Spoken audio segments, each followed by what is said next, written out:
este webinar sobre la actualización de energía de LEED versión 4. Yo soy Valentina Zuluaga Puerta, arquitecta y magíster en sostenibilidad. Soy especialista técnica líder en el Consejo Colombiano de Construcción Sostenible y tengo a mi cargo el acompañamiento técnico de la certificación LEED desde el Consejo. Hacia finales del 2023, el USGBC aprobó las actualizaciones de energía para la certificación LEED en su versión 4. Hoy vamos a ver qué cambios trae esta actualización, para qué tipo de proyectos aplica y a partir de cuándo está vigente. Vamos a iniciar por conversar un poco sobre el porqué de estas actualizaciones. LEED significa liderazgo en energía y diseño ambiental, por sus siglas en inglés.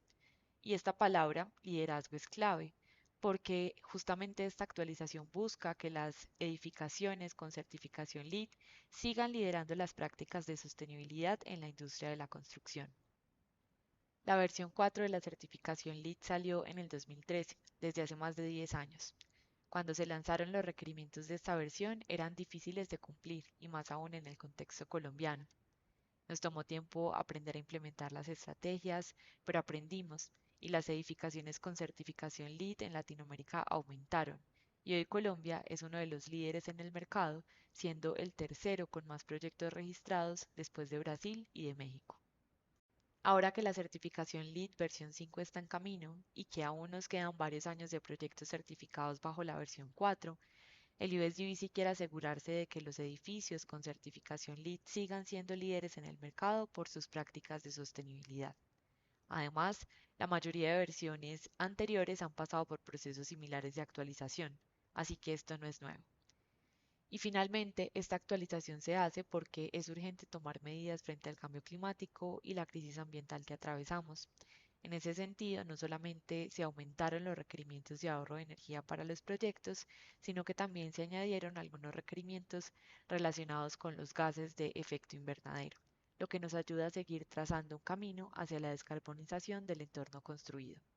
Esta actualización de energía aplica para todos los proyectos registrados a partir del viernes 1 de marzo del 2024. Es decir, si un proyecto se registra el viernes 1 de marzo, deberá trabajar con la actualización de energía de la versión 4. Por el contrario, si se registra el 29 de febrero o antes, podrá seguir trabajando con la versión 4 sin ninguna actualización. Ahora sí, adentrémonos en los detalles de esta actualización. ¿A cuáles esquemas de certificación aplicará esta modificación? A todo el esquema de diseño y construcción de edificios, BDMAC, lo que incluye nuevas construcciones, núcleo y envolvente, centros educativos, comercio, centros de datos, centros de almacenamiento y distribución, hotelería, vivienda de poca altura y edificios multifamiliares de mediana altura. Y además aplicará a todo el esquema de certificación de diseño y construcción de interiores, IDMAC. De manera resumida, ¿qué cambió? Primero, se elevaron los umbrales de ahorro de energía requeridos tanto para el prerequisito como para el crédito de optimización del desempeño energético. Segundo, se habilitó una métrica dual para emisiones de gases de efecto invernadero y eficiencia energética.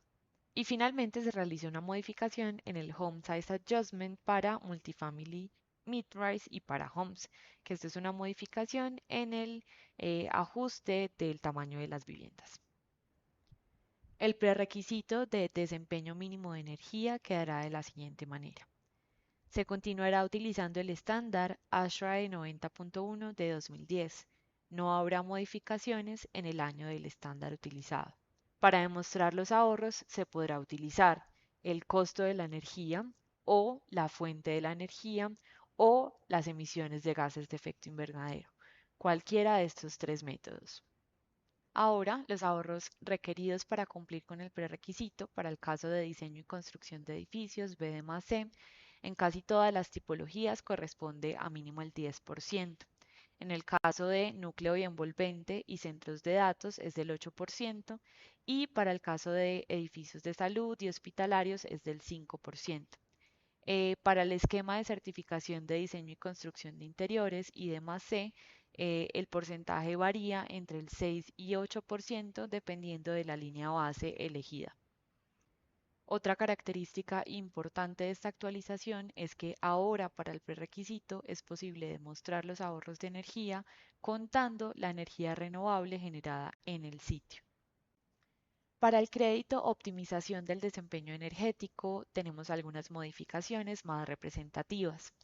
Seguimos utilizando el estándar ASHRAE 90.1 del 2010, pero ahora tenemos dos formas de reportar los ahorros. La primera es con el costo de la energía o con la fuente de energía, cualquiera de las dos. Y tenemos unos porcentajes de ahorro que aumentaron con esta actualización y que vamos a ver con más detalle en las siguientes diapositivas. Y también debemos reportar las emisiones de gases de efecto invernadero. Allí tenemos unos ahorros un poco diferentes y lo que nos da el puntaje final del crédito de optimización del desempeño energético es la suma de los ahorros de energía y de las reducciones de gases de efecto invernadero. Es decir, si yo ahorro 20% en energía y reduzco en un 20% las emisiones de gases de efecto invernadero, voy a tener dos puntos, uno por la tabla 1 y otro por la tabla 2. También vemos que los porcentajes son diferentes en los ahorros de energía y en la reducción de emisiones de gases de efecto invernadero. ¿Qué pasa? En los primeros 4 puntos son exactamente iguales, pero a partir del punto 5 son diferentes porque se identificó que es posible tener mayores reducciones de gases de efecto invernadero al tiempo que se tienen ciertos ahorros de energía. Una característica que puede ayudar en ese sentido y que hace parte de esta actualización de energía es que se pueden contar para reducciones de gases de efecto invernadero los aportes de la energía renovable generada por fuera del sitio. Aquí tenemos entonces los nuevos porcentajes de ahorro para el crédito de optimización del desempeño energético de acuerdo al tipo de ahorro. A la izquierda tenemos costo fuente de energía y a la derecha emisiones de gases de efecto invernadero. En el caso de nuevas construcciones, renovaciones mayores, centros de almacenamiento y distribución y hotelería, tenemos porcentajes de ahorro que van entre el 20% y el 60% en el caso de ahorro de energía y entre el 20% y el 85% en el caso de emisiones de gases de efecto invernadero. El máximo puntaje para esta tipología sería entonces de 18 puntos más un punto de desempeño ejemplar. Asimismo, entonces tenemos que para las escuelas tenemos ahorros que van entre el 20 y el 60% de parte de energía y entre el 20 y el 70% por el lado de gases de efecto invernadero. Para núcleo y envolvente y centros de datos tenemos ahorros entre el 10% y el 50% por energía y entre el 10% y el 75% por gases de efecto invernadero. Y finalmente, para edificios de salud y hospitalarios tenemos ahorros entre el 7% y el 50% de parte de energía y entre el 7% y el 80% de parte de gases de efecto invernadero.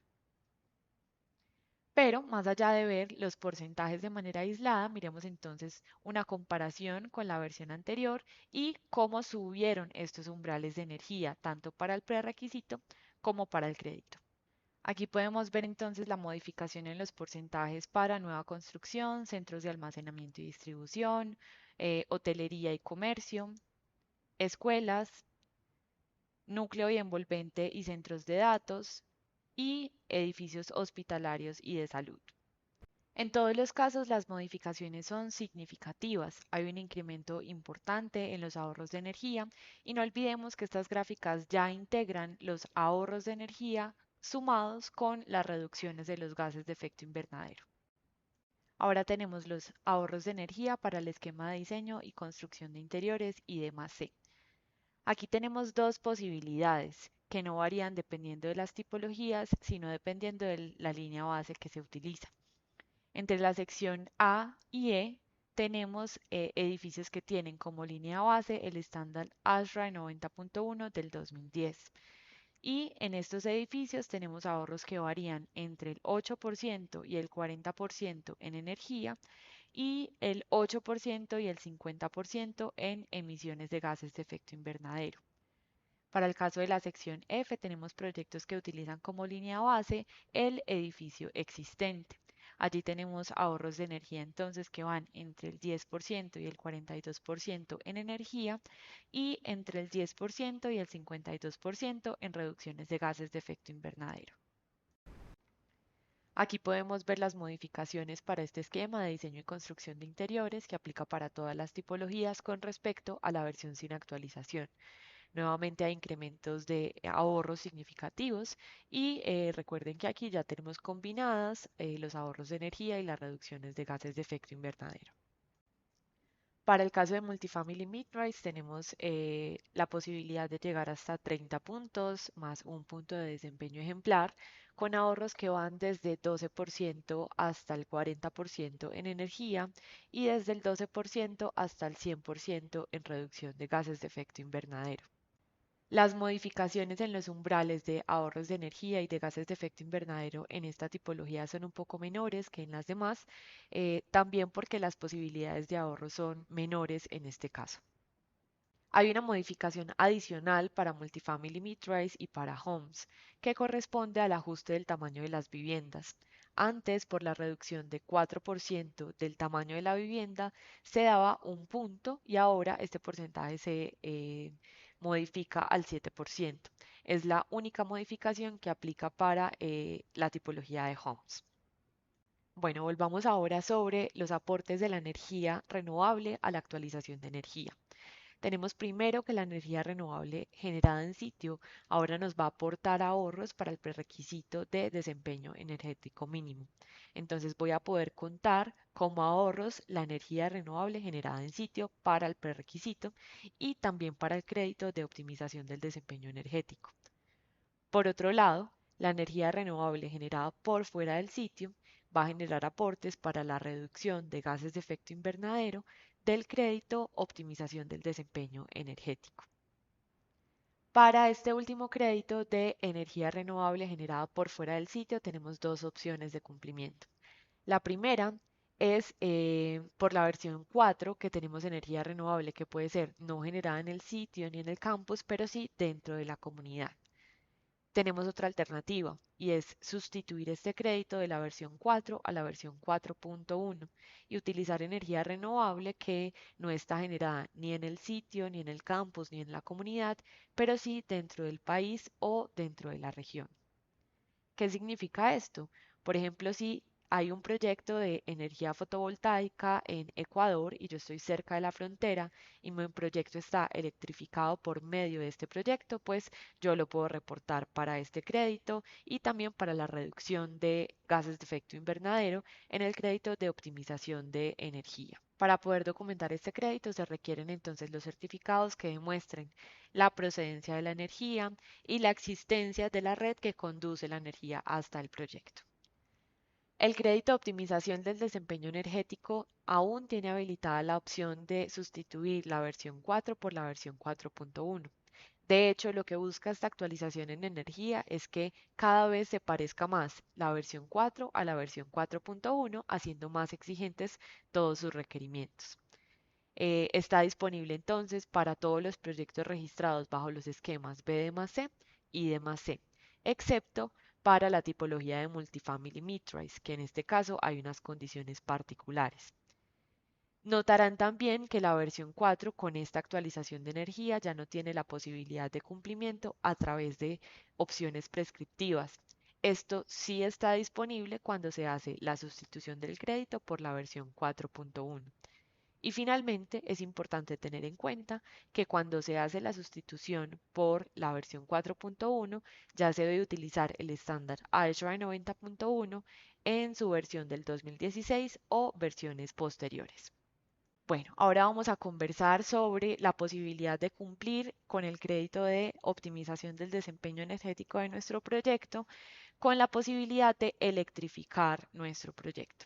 Entonces, tenemos dos caminos posibles para demostrarlo. La primera es con la simulación del desempeño energético del proyecto y aquí tenemos algunas métricas alternativas que serían demanda ajustada de energía y las futuras emisiones de gases de efecto invernadero de nuestro proyecto.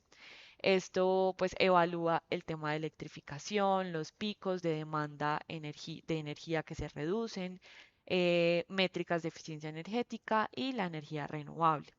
Por otro lado, tenemos el panel prescriptivo, que sería haciendo la sustitución del crédito por la versión 4.1 y evaluando bajo el estándar ASHRAE 90.1 del 2016. ¿Qué evaluamos allí? Entonces, la reducción de emisiones de gases de efecto invernadero, la reducción de picos de consumo de calefacción y aire acondicionado y la eficiencia energética. En ambos casos se puede llegar hasta los 18 puntos de ahorro de energía y gases de efecto invernadero, tanto para simulación como para la opción prescriptiva. Bueno, y la última aclaración importante que vamos a hacer, devolviéndonos un poco hacia las formas de reportar los ahorros de energía en nuestros proyectos, es que por fuente de energía el USGBC entiende energía del sitio más energía estimada consumida o perdida en la extracción, procesamiento y transporte de formas de energía primaria. Y pues acá la modificación importante es que se admite como fuente de energía la energía renovable generada en el sitio. Bueno, sabemos que para todos esta actualización de energía representa un gran desafío. Primero, por la cantidad de información que hay que procesar. Hoy intentamos hacer un resumen muy general de los cambios, pero los documentos que nos proporciona el USGBC seguramente ayudarán a resolver dudas puntuales o a saber cómo son estos nuevos procedimientos de reporte de los ahorros de energía, de los ahorros de gases de efecto invernadero. Entonces les dejaremos en la descripción de este webinar todos los links de consulta a los que pueden acudir para solucionar dudas puntuales. También sabemos que hay una incertidumbre importante por tener que reportar no solamente los ahorros de energía, sino también las reducciones de gases de efecto invernadero, esto asociado a condiciones particulares de nuestro país, de la información disponible al respecto. Entonces, desde el Consejo Colombiano de Construcción Sostenible estamos dispuestos a apoyarlos en esta búsqueda y levantamiento de información, tanto para consultores como para constructoras, como para proveedores de materiales y pues ayudar a que esta transición sea lo más beneficiosa para todos. También pues esto nos ayudará en la ruta de descarbonización del entorno construido y pues a cumplir los objetivos como país y como industria sobre esta descarbonización. Entonces, vemos de una manera muy positiva estos cambios y estamos dispuestos a ayudarles en la transición. Dejo nuevamente mi contacto para quienes tengan alguna inquietud particular y quieran conversar sobre ello.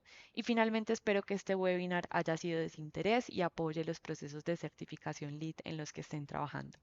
Un buen día.